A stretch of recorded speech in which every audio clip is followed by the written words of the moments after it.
August మొదటి వారంలో కోమటిరెడ్డి రాజగోపాల్ రెడ్డి గారు ఎమ్మెల్యేగా ఆయన పదవికి రాజీనామా చేసినప్పటి నుంచి అందరి కళ్ళు మునుగోడు నియోజకవర్గం మీదే ఉన్నాయి.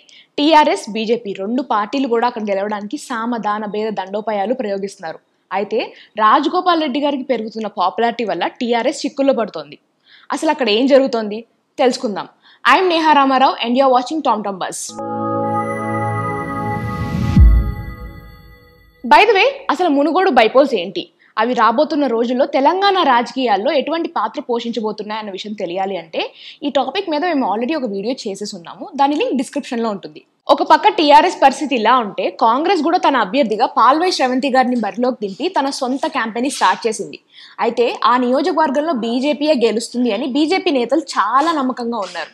సెప్టెంబర్ 18వ తారీఖు నుంచి 25వ తారీఖు మధ్యలో ఎంతో మంది టీఆర్ఎస్ నేతలు, టీఆర్ఎస్ ఎంపీటీసీలు కర్నాటి వెంకటేశం, అవ్వారు గీతా శ్రీనివాస్, చేరుపల్లి భాస్కర్ రావు మరియు అల్లాపురం, సంకిరెడ్డిగూడెం, ఉడతలపల్లి నుంచి సర్పంచులతో పాటు 50 వార్డు మెంబర్లు రాజగోపాల్ రెడ్డి గారికి సపోర్ట్ చేస్తూ టీఆర్ఎస్ వదిలేసి బీజేపీ జాయిన్ అయ్యారు. రాజగోపాల్ రెడ్డి, వివేక్ వెంకటస్వామి మరియు బండి సంజయ్ లాంటి ఇతర బీజేపీ సభ్యులు మునుగోడు సీట్ గెలుస్తామని చాలా కాన్ఫిడెంట్ గా ఉన్నారు. బండి సంజయ్ గారైతే తెలంగాణ సీఎం కేసీఆర్ గారికి ఓపెన్ ఛాలెంజ్ కూడా వేశారు.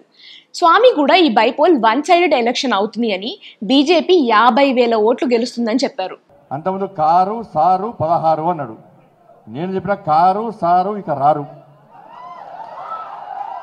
భారతీయ జనతా పార్టీ అంటే ఇది పడుతుంది కేసీఆర్కు. బీజేపీ వాళ్ళు వాళ్ళే గెలుస్తామని ఇంత నమ్మకంగా ఉన్నారు. మరి కాంగ్రెస్ పరిస్థితి ఏంటి? మాజీ ZPTC member, senior Congress leader మరియు మాజీ ఎమ్మెల్యే అయిన పాల్వై గోవర్ధన్ రెడ్డి గారి కూతురు పాల్వై శ్రవంతిని కాంగ్రెస్ బరిలోకి దింపింది. సెప్టెంబర్ 9వ తారీఖున ఆవిడని అభ్యర్థిగా అనౌన్స్ చేసినప్పటి నుంచి ఆవిడ మరియు తెలంగాణ ప్రదేశ్ కాంగ్రెస్ కమిటీ చీఫ్ రేవంత్ రెడ్డి గారు కలిసి ఆ నియోజకవర్గంలో క్యాంపెయిన్ చేయడం మొదలుపెట్టారు. మాజీ ఎమ్మెల్యే కుసుకుంట్ల ప్రభాకర్ రెడ్డి గారు టీఆర్ఎస్ అభ్యర్థి అని మాటలు వినిపిస్తున్నాయి. అయితే టీఆర్ఎస్ మాత్రం దీన్ని అఫీషియల్ చేయలేదు. కానీ ఈ స్టోరీకి చిన్న కమ్యూనిటీ యాంగిల్ కూడా ఉంది. బీజేపీ, కాంగ్రెస్ రెండు పార్టీలు కూడా రెడ్డి కమ్యూనిటీ నుంచి అభ్యర్థుల్ని అనౌన్స్ చేశాయి. అయితే ఈ నియోజకవర్గంలో బీసీ కమ్యూనిటీ యొక్క ఓట్ బ్యాంక్ చాలా ఎక్కువగా ఉంది. దీన్ని కన్సిడర్ చేస్తూ టీఆర్ఎస్ బీసీ కమ్యూనిటీ నుంచి అభ్యర్థిని ఎన్నుకుని బరిలోకి దింపే అవకాశాలు ఉన్నాయి. కానీ ఒకవేళ వస్తున్న రిపోర్ట్స్ ప్రకారంగానే టీఆర్ఎస్ గనక ప్రభాకర్ రెడ్డి గారిని బరిలోకి దించితే ఈ ఎలక్షన్స్ లో టీఆర్ఎస్ ఓడిపోయే అవకాశాలు ఉన్నాయి. Telangana energy minister G Jagadish Reddy గారు ఈ నియోజకవర్గంలో క్యాంపెయిన్ చేసే బాధ్యతలు తీసుకుని భారీగా ప్రచారం చేస్తున్నారు.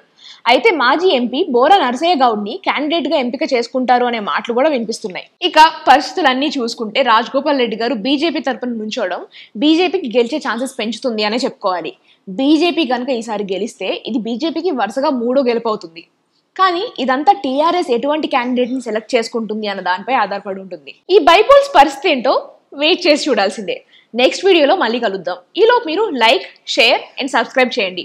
I'm Neha Ramarao and you are watching Tom Tom bus.